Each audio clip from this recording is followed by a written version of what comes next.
형제들아, 내가 너희에게 나아가 하나님의 증거를 전할 때에 말과 지혜의 아름다운 것으로 아니하였나니 내가 너희 중에서 예수 그리스도와 그가 십자가에 못 박히신 것 외에는 아무것도 알지 아니하기로 작정하였음이라.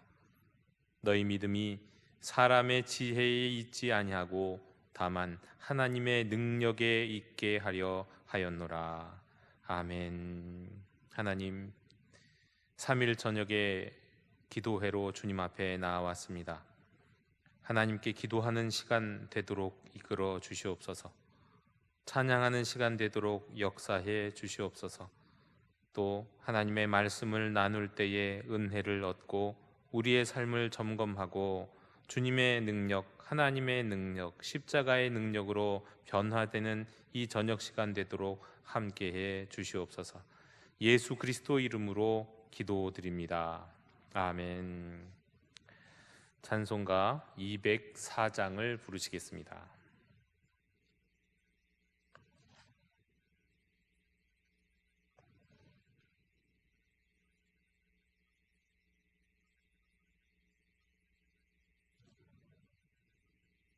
찬송가 204장입니다.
기도드리시겠습니다. 아버지 하나님, 예배 자리에로 인도하여 주심에 감사합니다. 내 목자 사랑의 왕 선하고 미쁘신 주님, 내가 주님의 것임에 부족함이 없습니다. 생명수 흐르는 곳에 내 영혼 이끄시고 푸른 방추 동산 이곳에서 하늘 양식 주시네. 어리석게 방황해도 사랑의 손으로서 인자하게 주의 집에 날 인도하였도다. 어리석게 방황하여도 사랑의 손으로서 주님이 거한 집으로 나를 인도하시었네. 주님, 죽음의 골짜 두렵지 않습니다. 내 곁에 주님 계시니 그 막대기와 지팡이가 인도하시나이다. 내 앞에 상을 펴시사 은혜로 채우시니 하늘 축복과 은총이 내 잔에 넘치도다. 긴 세월 지나 갈지나 주님의 선함은 영원하리. 내 선한 목자 향하여 노래로 찬양하네. 긴 세월 지나갈지나 선함은 영원하리. 내 선한 목자 향하여 노래로 찬양하겠네. 우리 주 예수 그리스도의 이름으로 기도드리옵나이다. 아멘.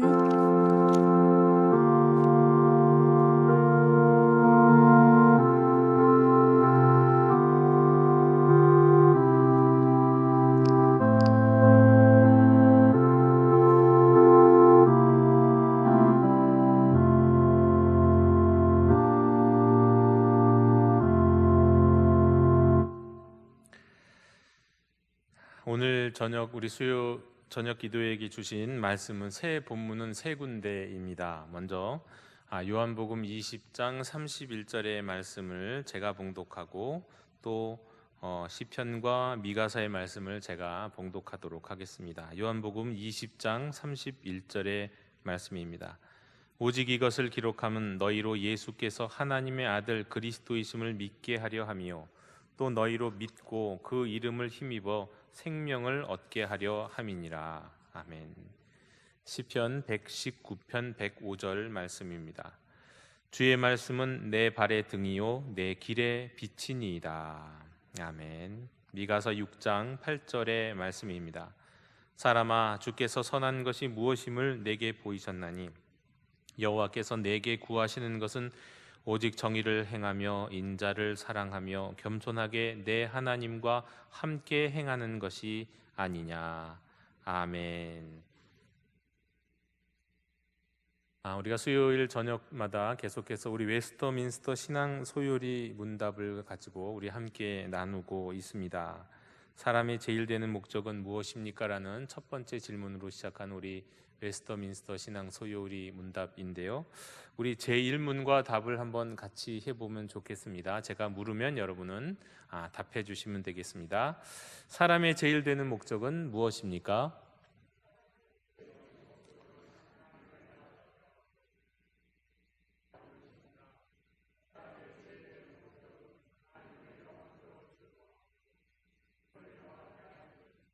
네, 원래는 그 사람의 제일 되는 목적은 하나님을 영원롭게 하고 영원토록 그를 즐거워하는 것입니다. 여기까지가 끝인데 그 뒤는 이제 약간 수정해서 어떻게 보면 영성적인 입장에서 다시 정의를 하면 사람이 제일 되는 목적은 하나님을 영원토록 즐거워함으로 그분을 영화롭게 하는 것이라고 말씀을 드렸습니다.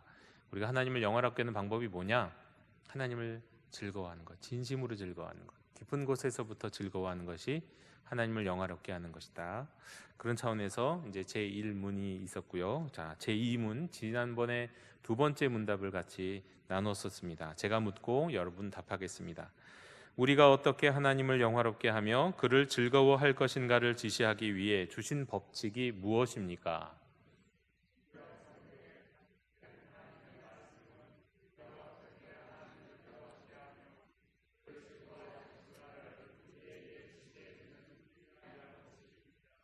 네.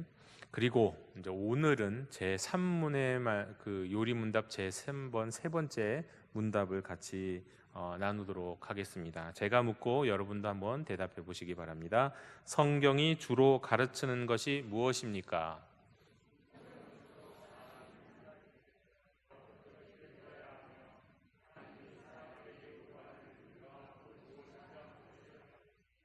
네, 그렇습니다. 오늘은 주로 이제 제 산문에 대해서 여러분들과 함께 나누겠습니다.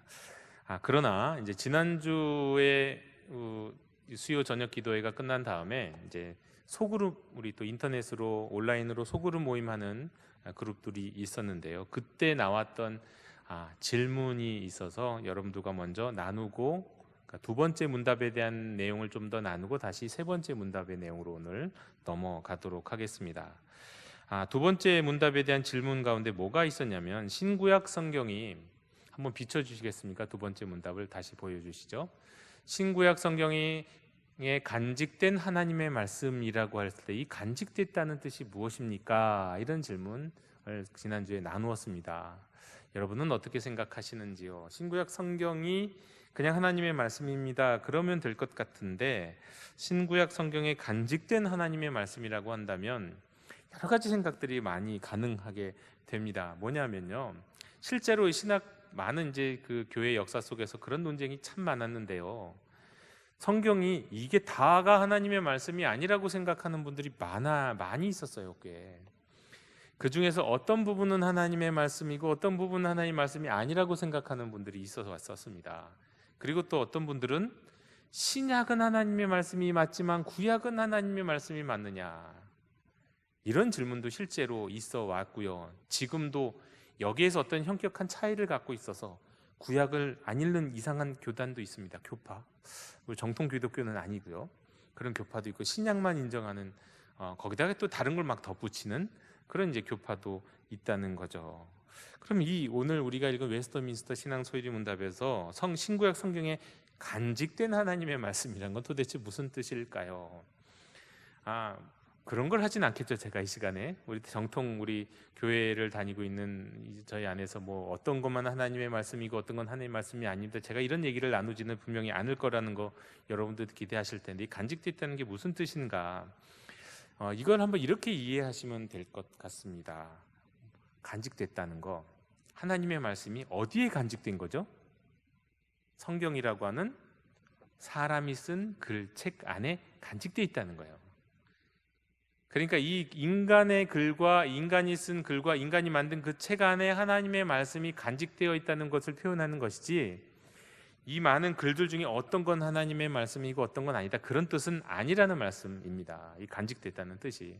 이것은 오해는 안 하셨으면 좋겠어요. 그런데 이제 여기서 한 가지 조금 더 추가해서 생각해 볼 수 있는 건 분명히 있습니다. 뭐냐 하면, 여러분 신약과 구약의 비중을 한번 여러분 생각해 보시면 좋겠는데, 우리가 이제 성경 통독을 많이 하시잖아요. 그런데 제가 조금 아쉬운 부분이 있습니다. 지난주까지 우리 성경 통독하신 분을 보면 우리가 이제 114독, 지난 주일까지 보고 하신 분은 114독을 하셨는데, 한독을 할 때 신약과 구약을 같은 비중으로 읽는 게 합당할까라는 생각은 저도 들어요. 왜 그러냐면, 실제로 이제 뭐 생명의 삶이라든가 성서 유인이라든가 이 큐티 같은 거, 이 말씀을 갖고 이제 몇 년에 한 번씩 읽게끔 할 때는 대개 신약 구약을 똑같은 비중으로 다루지 않습니다. 신약을 한 2번 읽으면 구약 1번 읽게끔 해요. 그건 구약 성경이 워낙 많아서이기도 하지만 신약 성경을 더 가까이 해야 한다는 뜻도 있는 겁니다. 그래서 예전에 여러분 기억나시나요? 그 기드온 성경이라고 다 기억나시죠? 파란색 성경. 옛날에는 그 성경책을 신약 성경에다가 시편만 딱 붙어 있는 기드온 성경 기억나세요? 어디 뭐 호텔에 가도 그게 항상 있었고요. 그리고 집집마다 그 책이 참 많이 있었어요. 그냥 성경이 아니라 기드온 출판사에서 나온 파란색 성경. 그러니까 신약하고 시편만 있었다는 거예요. 구약은 없고요. 그리고 우리가 읽을 때 만약에 성경을 읽는다고 한다면 구약과 신약 중에 어느 것을 읽어야 하느냐고 한다면, 만약에 다 하나님의 말씀이지만 우선적으로 저는 그렇게 권면해요. 신약을 먼저 읽어라. 구약을 먼저 읽다가는 시험에 들 수가 있기 때문에 그래요. 신약의 말씀을 모르고 예수님의 말씀과 복음의 정신을 모르는 상태로 구약을 읽는 것은 저는 합당하지 않다고 생각해요. 말씀을 오해할 소지가 많기 때문입니다. 구약 성경에 나와 있는 걸 있는 그대로 받아들이면 거기에 나오는 여러 가지 율법적 내용, 오늘날은 사실상 폐기되었다고도 볼 수 있는 여러 가지 내용들이 있는데 이런 것들까지 하나님의 말씀이야. 그리고 난 이건 너무 감당 못하겠는데 하고 시험 들거든요. 그리고 우리 정통적인 성경 해석의 종교개혁의 해석학적인 원칙은 복음의 빛, 예수 그리스도의 십자가와 부활과 복음의 빛 안에서 성경을 바라보자예요. 하나의 관점이 분명히 있는 거죠. 그렇게 한다면 어떤 성경 안에서도 뭔가 이렇게 우선적인 것, 논리적인 우선순위는 어떻게 보면 있다고 말씀드릴 수도 있을 것 같습니다. 여러분, 구약만 갖고 간단하게 여쭤볼까요? 여러분, 구약 성경만 갖고 구원을 받을 수 있나요? 어떤 사람은 가능할는지 모르지만 대부분은 안 돼요. 오해할 소지가 많죠. 그러나 구약을 모르고 신약 성경만 갖고는 구원을 받을 수 있을까요? 물론 신약 성경도 구약을 모르면 제대로 이해 못합니다만, 제대로 이해가 안 돼요. 구약을 모르고 신약이 제대로 이해 안 돼. 하지만 그래도 구원에 이를 수 있는 말씀은 들어있죠. 그렇다면 비중이 어디 있어야 하는 것은 어떻게 보면 분명해질 겁니다. 그리고 이제 제가 몇 번 설교 시간에 말씀드린 바 있었던 칼바르트라는 신학자가 말했던 하나님의 말씀의 삼중태라는 게 있어요. 세 가지 형태가 있는데 이게 굉장히 중요한데, 왜냐하면요, 일단 칼바르트는 삼중태를 이렇게 얘기했어요. 선포된 하나님의 말씀과 기록된 하나님의 말씀과 계시된 하나님의 말씀이 있다. 간단하게 얘기하면 선포된 하나님의 말씀은 무엇일까요? 설교단에서의 설교가 대표적인 선포된 하나님의 말씀일 겁니다. 기록된 하나님의 말씀은요, 성경이겠죠. 그럼 계시된 하나님의 말씀은요, 이 땅에 성육신하신 예수 그리스도, 2000년 전에 실제로 오셨던 예수 그리스도의 인격과 삶과 말씀, 그분의 사역, 그게 바로 하나님의 말씀이 어떻게 보면 엑기스 중에 엑기스고 모든 해석하는 데의 기준이에요. 그래서 또 칼바르트는 이런 얘기예요. 선포된 하나님의 말씀이 온전한 선포된 하나님의 말씀이려면 어떻게 해야 되느냐? 계시된 하나님의 말씀을 제대로 드러낼 수 있을 때, 그게 선포된 말씀이 온전한 하나님의 말씀이 된다 그래요. 그리고 기록된 하나님의 말씀도 마찬가지예요. 이 성경도, 기록된 하나님의 말씀도 바로 이 계시된 예수 그리스도를 온전히 담고 있을 때예요. 그러니까 결국은 하나님의 말씀에 중심이 있다면, 이 하나님의 말씀이 신구약 성경이다 하나님의 말씀이 있지만 거긴 중심이 있는 거예요. 해석의 기준이 있는데 예수 그리스도예요. 예수님의 말씀, 그분의 복음의 정신, 화해의 정신, 용서의 정신, 사랑의 정신, 십자가와 부활, 산상수훈의 가르침, 이런 것들이 구약 성경의 어떤 말씀들보다도 일단 우선적으로 우리가 귀 기울여야 되고 관심 가져야 되는 하나님의 말씀이에요. 그 말씀의 눈으로 구약 성경을 다시 읽어라.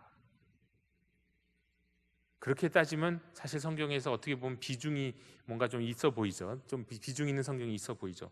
그러나 분명한 건 또 뭐냐면, 그러면 구약 성경은 하나님의 말씀이 아닙니까? 그건 아니에요. 구약 성경도 하나님의, 왜 그럴까요? 예수님이 구약 성경을 하나님의 말씀으로 인정하셨기 때문이에요. 그러므로 우리는 구약 성경도 하나님의 말씀인 겁니다. 물론 우리가 복음의 관점에서 구약을 해석할 때는 이런 예가 하나 있는데, 마태복음 15장 11절에 보면 이런 말씀이 있죠. 입으로 들어가는 것이 사람을 더럽게 하는 것이 아니라 입에서 나오는 그것이 사람을 더럽게 하느니라. 이게 무슨 말씀이냐면, 예수님의 제자들이 손 제대로 안 씻고 먹는 것에 대해서 말하자면 바리새인들이 비판한 거거든요. 그것에 대해서 예수님의 말씀인데요, 거기다 어떻게 말씀하신 거냐면 입으로 들어가는 건, 왜냐하면 율법에 따지면 이 음식법이 굉장히 까다롭거든요. 그리고 정결법이 굉장히 까다롭거든요. 근데 이 말씀은 뭐냐면 구약 성경에서 지켰던 음식법과 정결법, 이거는 이제 폐기된 거다, 이런 식의 말씀인 거예요. 예수님이 다시 해석해 주시는 거예요. 모세는 이렇게 말하였거니와 율법은 이렇게 말하였거니 나는 이렇게 말한다고 예수님 말씀하시거든요. 다시 해석해 주고 다시 정리해 주시죠. 자, 이렇게 본다고 한다면 분명히 구약 성경에 있는 그 성경 자체에서 예수님의 눈으로 우리가 복음의 빛으로 구약 성경의 말씀을 봐야 한다는 걸 알 수 있습니다. 그렇게 보면 정말 그 십계명을 제외한 다른 율법과 말씀들은 우리가 복음의 빛으로 정말 다시 봐야 돼요. 십계명은 거의 그대로 있는 그대로 주님이 가르치셨고 신약 성경에 보면 그대로 인용되어 있는 말씀이기 때문에 십계명은 있는 그대로 우리가 받아들여도 되지만 다른 말씀들은 복음의 빛으로 읽어야 한다. 이게 사실 아주 중요하다는 거죠. 자, 그럼에도 우리가 주제에 넘게 어떤 건 성경이고 어떤 건 성경이 아닙니다. 이제는 더 이상 왈가왈부할 수가 없어요. 하나님께서 교회의 회의를 통해서 여기까지가 예수 그리스도의 복음의 정심을 담고 예수 그리스도를 그림자처럼 말씀하고 있는 성경이다라고 해서 정리된 것이 오늘날의 성경이기 때문입니다. 그러므로 우리는 이 말씀을 귀히 여겨야 되고 이 말씀을 읽을 때도 어떻게 보면 또 순서가 있다는 생각은 여러분 하고 성경을 읽으셨으면 좋겠습니다. 그러면 자, 오늘 이제 산문으로 제 세 번째 문답으로 넘어갑니다. 성경이 주로 가르치는 것은 무엇입니까? 라는 질문으로 오늘 같이 나눴죠. 이렇습니다. 사람이 하나님께 대하여 어떻게 믿어야 되고, 사람이 하나님께 대해서 어떻게 믿어야 되고, 그 다음에 하나님이 사람에게 요구하는 의무가 무엇인지 이 두 가지를 성경이 말씀해주고 있기 때문이라고 말씀을 드립니다. 그러면 성경만 읽으면 되는 거 아닌가요? 이렇게 이제 당연히 질문이 나올 수 있죠. 성경만 읽으면 되지 왜 웨스터민스터 신앙 소유리 같은 게 필요합니까? 왜 이제 학교에서는 신학교하면 조직 신학도 필요고 우리 사도신경도 사실 웨스터민스터 신앙 소유리 같은 그런 거예요. 요약해 놓은 거군 복음의 내용들을. 그게 굳이 왜 필요합니까? 성경만 읽으면 되지. 우리 이렇게 얘기할 수 있지 않습니까? 그렇습니다. 성경만 읽어도 되지요. 그런데 일단은 이런 내용 때문인 겁니다. 교회가 복음에 대해서 그래도 인간적인 여러 가지 이야기들과 논의들이 많이 있는데 그래 이것이 우리 모두가 공통적으로 고백할 수 있는 고백이야 라고 하고 정리해내온 내용, 그리고 또 사실 사람들이 읽다 보면 엉뚱하게 성경 읽거든요. 해석 엉뚱하게 자기 속견에 오른 대로 막 갖다 붙이거든요. 어떤 건 문자적으로 받아들이고 그대로 받아들이고, 어떤 거는 문자적으로 받아들이지 않아야 되는 것을, 그러니까 문자적으로 받아들여도 될 것을 비유적으로 생각하고 막 중구난방으로 이랬다 저랬다 하거든요. 그러니까 그런 부분에 대해서 정리해서, 특히 디모데전서 1장 3절의 말씀처럼 거기 보면 이런 말씀이 있거든요. 내가 마게도냐로 갈 때에 너를 권하여 에베소에 머물라 한 것은 어떤 사람들을 명하여 다른 교훈을 가르치지 말며. 다른 교훈들이 너무 많더라는 거예요. 같은 성경을 읽어도 해석이 다르고 너무 말이 다른 사람들이 많더라. 그래도 최소한 이 부분에 있어서는 다른 말을 하면 안 된다. 어떤 부분에서는 우리가 성경을 읽다가 은혜 붙는 부분이 다르고 내게 주신 말씀이야, 이건 나에게 주신 말씀이, 이렇게 받아들일 수 있는 부분은 있지만 적어도 이 부분에 있어서는 우리가 공통적으로 다르게 얘기해서는 안 돼. 바른 교훈이 있어야 돼 하고 가르치는 게 바로 교리입니다. 여기 교훈이라고, 다른 교훈을 가르치지 말 교훈이 바로 그 교리라는 단어로 이어져요. 교리가 바로 이 교훈과 같은 단어입니다. 그리고 이 교훈이라는 말을, 교리를 정리할 때는 보다 더 이제 그 훈련된 학자들이 성경의 원어와 그 원어의 쓰임새와 내용과 배경을 연구한 신학자들이 또 혼자서만 인정하는 게 아니라 다른 교회에 인정받을 만한 다른 학자들과 더불어 이야기해서 여기까지는 우리가 함께 인정할 수 있겠습니다 라고 한 걸 정리해서 만든 게 교리예요. 웨스터민스터 신앙소일은 그 중에 이제 대표적인 거죠. 물론 우리 성경 안에는요, 어떻게 보면 우리가 믿어야 할 것, 모든 사람에게 분명히 믿어야 하는 것, 모든 사람이 믿어야 하고 믿을 수 있는 것들이 그냥 읽기만 해도, 그리고 교육을 많이 받지 못하신 분이라 할지라도 어느 정도 읽기만 해도 이것으로 구원에 이를 수 있을 만큼의 진리는, 자명한 진리들은 충분히 들어 있습니다. 그런데 그러다가도 사람이 간혹 헷가닥하잖아요. 간혹 이상하게 해석하고 싶은 욕구가 생기고 욕망이 생기고, 사람이 또 때로는 내가 말씀에 정통한 것처럼 교만해지기 쉽거든요.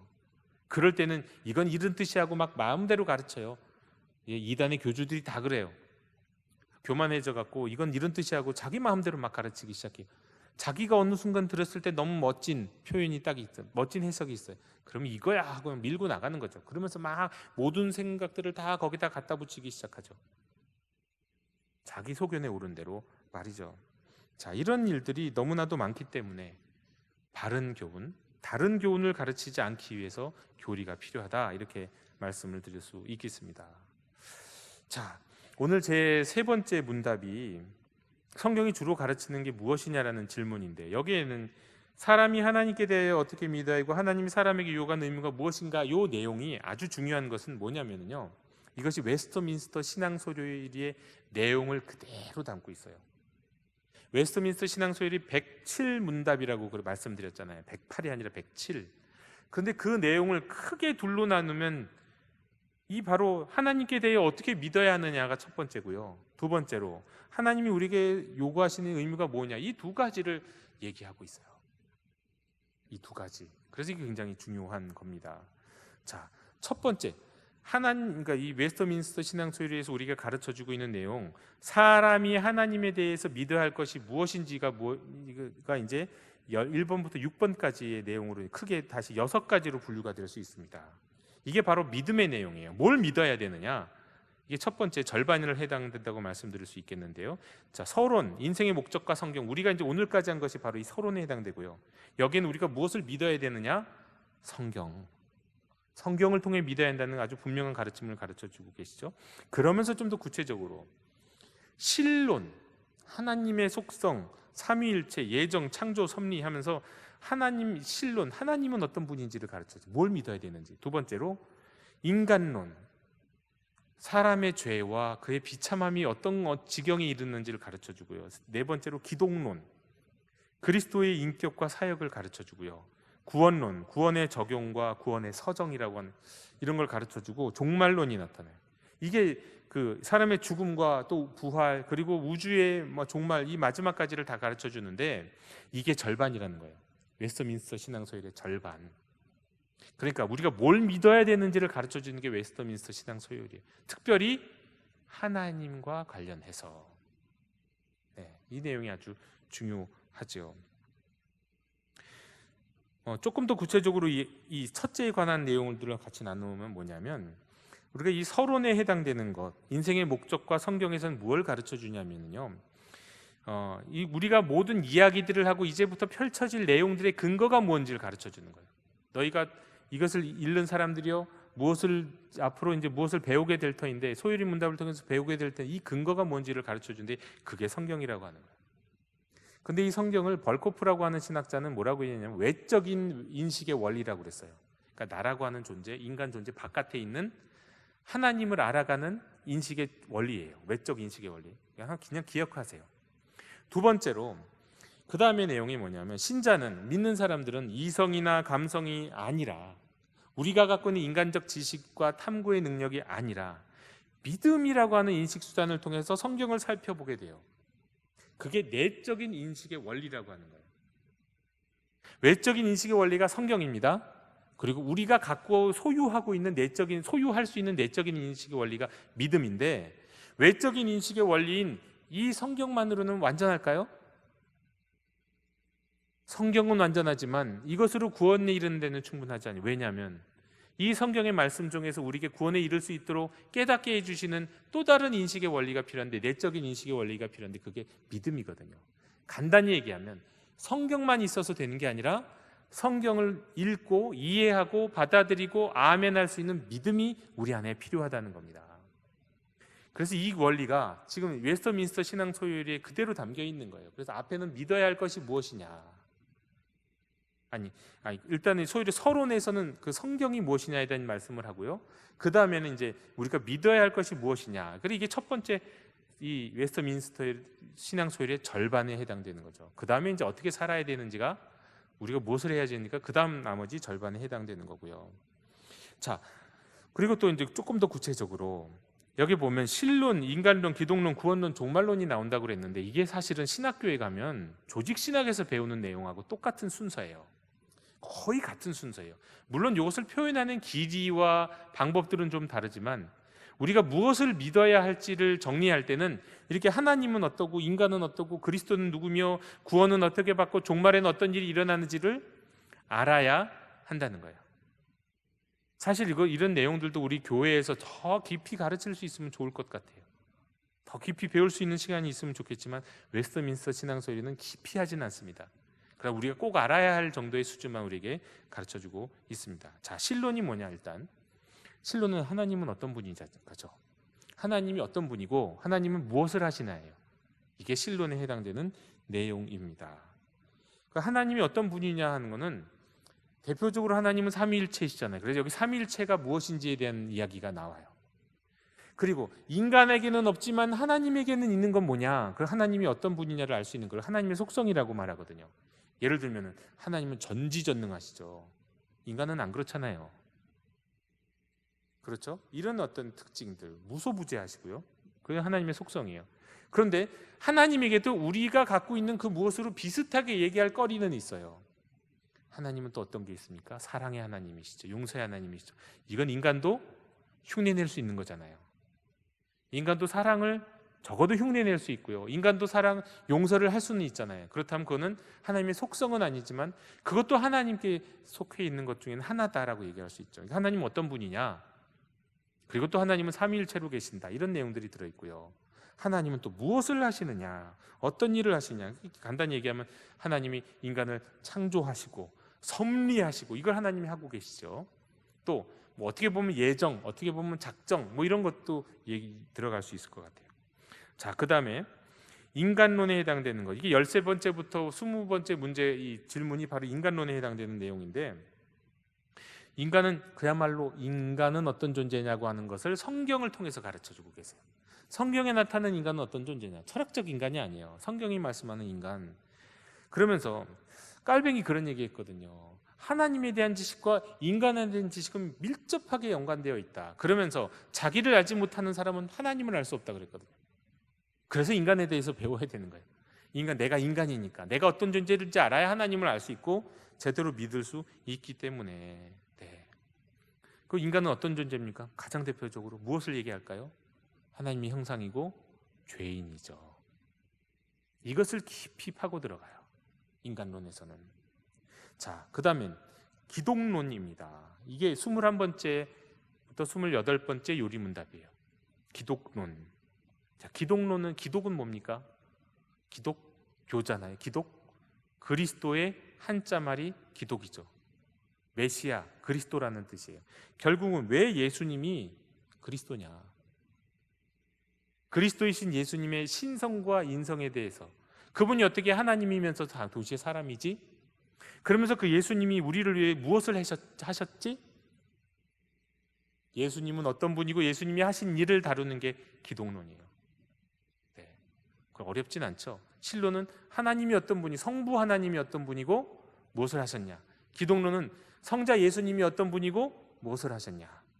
그 다음에 구원론입니다. 구원론은 사실 그리스도께서 우리를 위해서 하신 객관적인 일, 뭐냐? 십자가에 달려 죽으시고 부활하신 그 사건, 네? 이게 구체적으로 우리에게 어떤 영향을 끼칠 수 있느냐, 어떻게 적용될 수 있느냐, 이거예요. 아니, 예수님이 십자가를 지신 것과 예수님이 부활하신 게 그게 나랑 무슨 상관인데, 그렇게도 말할 수 있잖아요. 2000년 중에 한 사람이 죽었는데 그게 나랑 무슨 상관이야? 근데 그것이 나랑 관계가 있어요. 그것을 믿으면 내가 구원을 받을 수 있는 길이에요. 이 관계에 대해서 얘기하는 게 구원론입니다. 그리고 자, 이렇게 따졌을 때 신론이 하나님에 대해서 성자 하나님, 기독론이 성부 하나님, 기독론이 성자 예수님, 그럼 구원론은요? 그 일을 하시는 분이 누구예요? 구원의 역사를 이루시는 분이 성령님. 그러니까 성령 하나님에 대해서 다루고 있어요.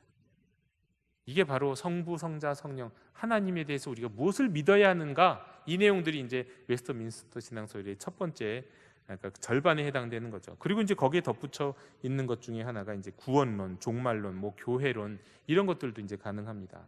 종말론과 교회론 같은 것도. 네. 자, 이 교회론은 이제 뒤에 해당되고 나와 있어요. 이런 것들이 다 우리가 내용인, 우리가 믿어야 하고 우리가 알아야 하는, 성경을 이해할 수 있는 하나의 증거들이 되는 거죠.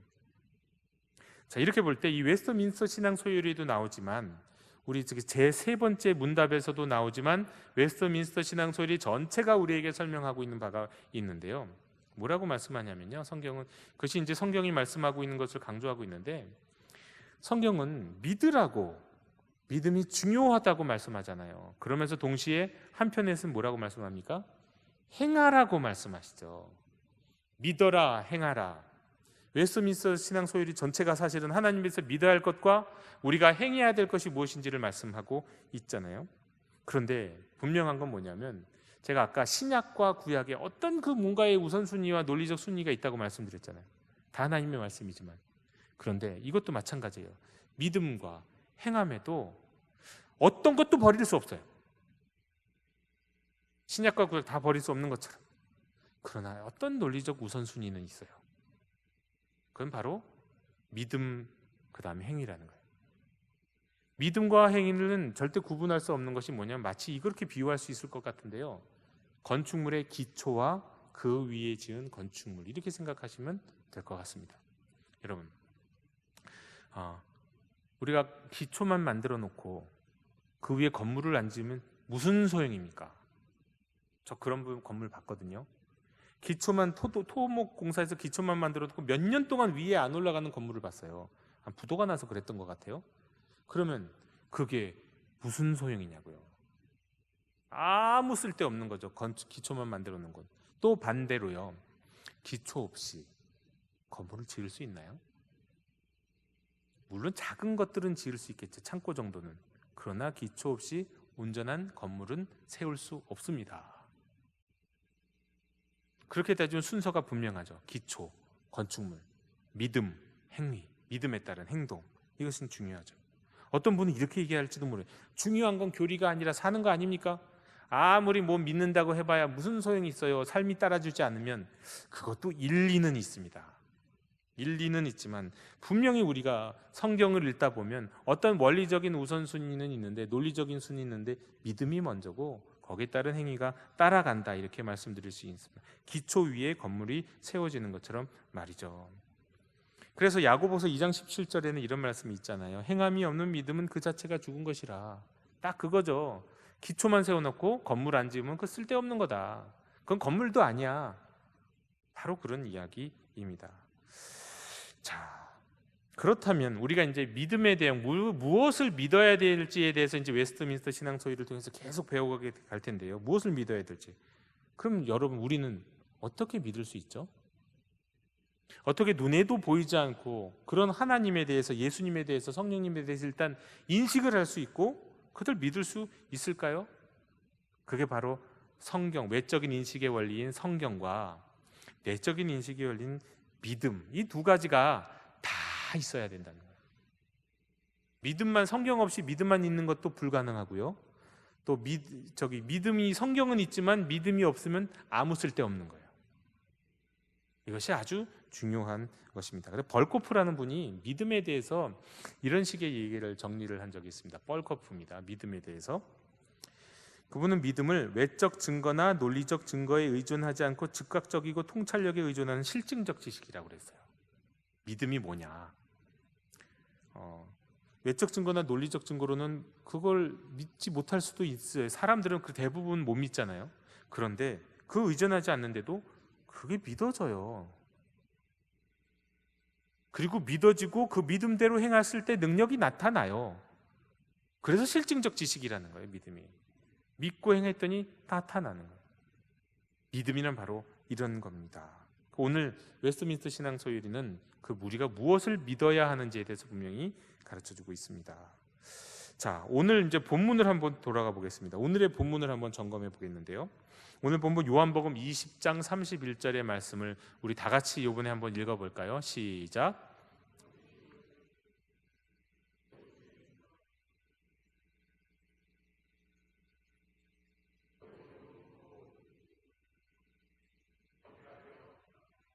아멘.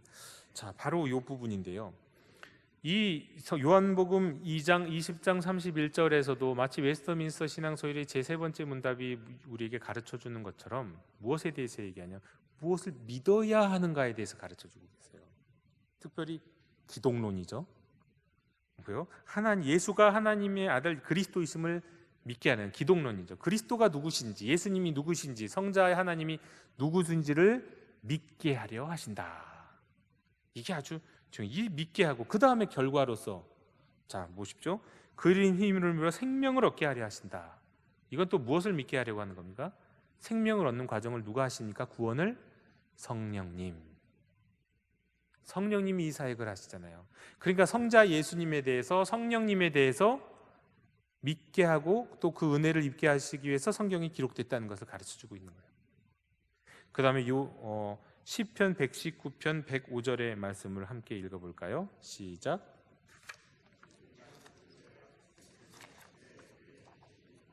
네, 그렇습니다. 내 발의 등이요 내 길의 빛이니이다. 여기서 주의 말씀은 성경이잖아요. 그럼 이 성경이 뭐냐?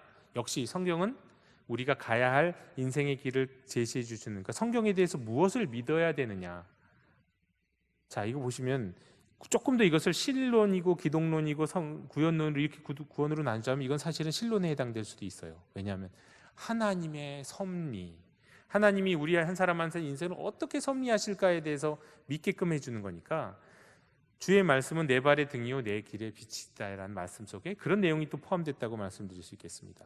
자, 그 다음에 미가서 6장 8절의 말씀을 함께 읽겠습니다. 시작.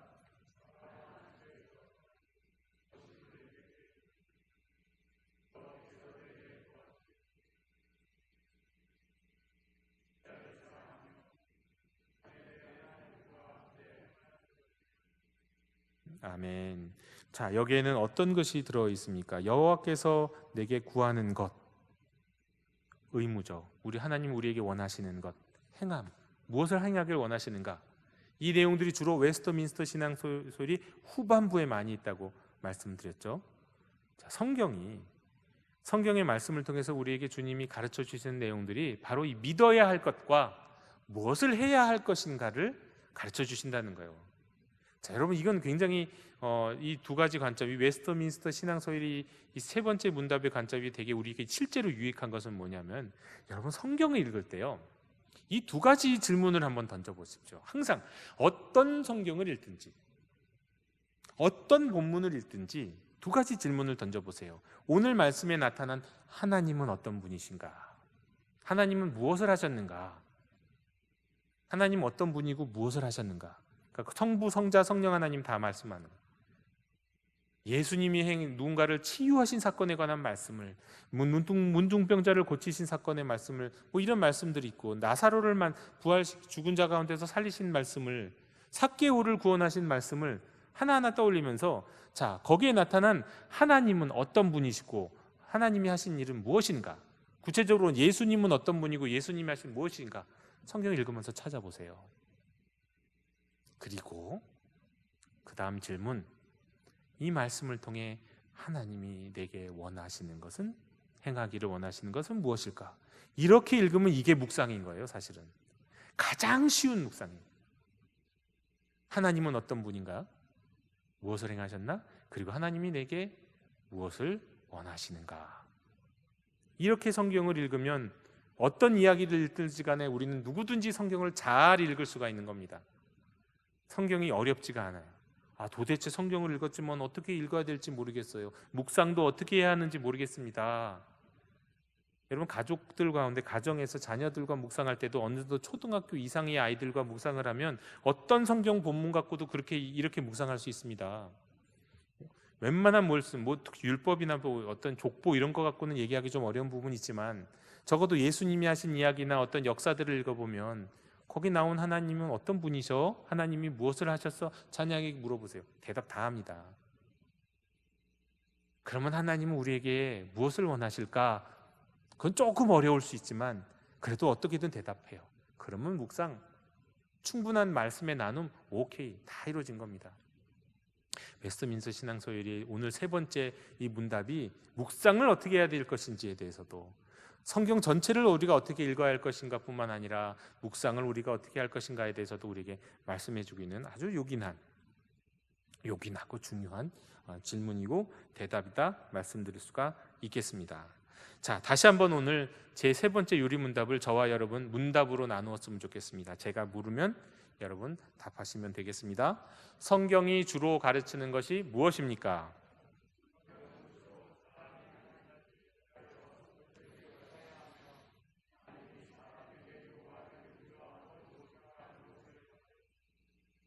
네, 그렇습니다. 바로 성경이 주로 가르치는 것을 우리가 무엇인지 안다면 여러분 해결이 돼요. 일단 결국은 성경입니다. 결국은 성경이에요. 그리고 묵상도 어떻게 해야 되는지 오늘 해결되셨죠? 또 기도는 어떻게 해야 될까요? 그 묵상, 그렇게 하나님이 어떤 분이시고 우리가 무엇을 해야 하는지 말씀을 통해서 알았다면 그걸로 기도하면 되는 거예요. 하나님에 대해서 깨달은 것은 하나님에 대해서 감사하고 하나님 이런 분이시군요 고백하면 돼요. 그리고 내가 무엇을 해야 하는지 알게 됐다면, 또는 모른다면 기도가 올 때 하나님 내가 무엇을 해야 할까요? 하나님 이 말씀은 나에게 이렇게 용서하라고, 사랑하라고, 복음을 전하라고 이렇게 말씀하시는 것 같은데 저는 두렵습니다. 저는 못하겠어요. 저는 힘이 들어요. 하나님 도와주세요. 그게 기도입니다. 묵상에서 나오는 기도죠. 훌륭한 기도요. 대화의 기도인 겁니다. 그러니까 자, 제 세 번째 요리 문답을 우리가 알고 있으면 묵상도 해결되고 기도도 해결이 되네요. 그리고 우리의 삶을 무엇으로 비춰볼 수 있죠? 말씀을 통해서 계속해서 비춰볼 수 있죠? 어떻게 살아야 할지도 나오는 겁니다. 그리고요, 가정예배 어렵다고 생각하실지 모르겠는데 가정예배도 간단하네요. 묵상하듯이 가정예배 가운데 자녀와 함께 내 아내와 남편과 서로 나누면 되고, 혼자서 가정예배 드리면 그렇게 찾으면서 하면 되는 거죠. 그리고 교회도, 우리 교회도 이 하나님의 말씀을 이렇게 읽고 이렇게 우리가 발견한 하나님을 믿고 그 하나님이 우리에게 원하시는 것을 찾고 순종하면 되는 거죠. 코로나 시대든 어떤 시대든 이건 동일한 겁니다. 많은 문제가 해결이 됩니다. 여러분, 성경은요, 하나님에 대해서 어떻게 믿어야 하는지, 그리고 하나님이 우리에게 원하시는 것이, 행하기를 원하시는 것이 무엇인지 분명하게 말씀해주고 있는 보화이고 보물입니다. 우리 특별히 이 수요일 저녁에 지금 우리 예배당에서 나오신 우리 모든 성도님들과 또 각 가정에서 온라인으로 지금 이 시간 참여하신 모든 분들이 이 말씀, 이 하나님의 말씀 귀한 줄 아시고, 또 이 하나님의 말씀을 통해 하나님을 알아가시고 또 우리가 어떻게 살아야 하는지를 분명히 이 말씀을 통해 듣을 수 있는 우리 모든 영도 가족들이 다 되시기를 주님의 이름으로 축원합니다. 이 시간 오늘 주신 말씀을 여러분 기억하면서 말씀 안에서 여러분에게 주신 도전, 또 기억나는 내용들, 앞으로 나는 이렇게 살아야겠다, 또 내가 성경에 대해서 새로 알게 된 것이 있으면 내가 더 성경을 또 열심히 읽을 수 있도록 하나님께 도움을 구하든, 뭐 이런 내용들을 가지고 이 시간 우리 조용히 묵상하며 하나님 앞에 기도하도록 하겠습니다.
하나님 아버지, 감사합니다. 웨스터민스터 신앙 소요리 문답을 우리가 배워가면서 우리 인생의 제일 되는 목적이 무엇인지 분명하게 알게 하여 주옵시고, 또 우리가 그 하나님을 어떻게 즐거워할 수 있을지, 그 즐거워하며 하나님을 영화롭게 할 수 있는 방법이 바로 성경 안에 있음을 또 깨닫게 하여 주시고, 그 성경이 가르쳐 주시는 것, 하나님께 대하여 어떻게 믿고 또 하나님이 우리에게 어떻게 행하기를 원하시는지를 분명히 알게 하여 주시니 감사드립니다.